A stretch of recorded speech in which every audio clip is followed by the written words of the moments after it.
ایک انہوں نے کہا کہ ہمارے ہاں 2 سالہ بچی کا انتقال ہوا تو ان کے گھر والوں نے اس کی نماز جنازہ نہیں پڑھی، اس کو ویسے ہی دفن کر دیا۔ جب ہم نے کہا کہ یہ آپ نے کیا کیا تو انہوں نے کہا کہ یہ بچی تو معصوم تھی، اس کا کیا ضرورت ہے جنازہ پڑھنے کا۔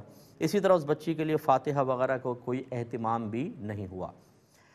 دیکھیں جنازہ اور فاتحہ ان کو علیحدہ کر لیں۔ فاتحہ تو بچے کی نہیں ہوئی کوئی بات نہیں، کیونکہ چھوٹا بچہ ہے، اس کے لیے یعنی ایصال ثواب نہ بھی کریں۔ اگر نابالغ کا انتقال ہوتا ہے تو وہ تو شرعی احکام کا ابھی مکلف ہی نہیں ہوا، انشاءاللہ اگر مسلمان بچہ ہے تو وہ جنت میں ضرور جائے گا۔ باقی رہا جنازہ، یہ یاد رکھیں کہ جنازہ اس لیے نہیں ہوتا کہ ہم کسی کے گناہ بخشوانا چاہتے ہیں، بلکہ تو شریعت نے مسلمان کا ایک حق رکھا ہے۔ لہذا اگر کوئی ایک دن کا بچہ بھی ہو، اس نے آ کے باہر سانس لی ہے تو باہر اس کا نام بھی رکھا جائے گا، اس کو غسل بھی دیا جائے گا اور اس کا جنازہ باقاعدہ پڑھا جائے گا، اور وہ ہم پر فرض کفایہ ہی ہوگا۔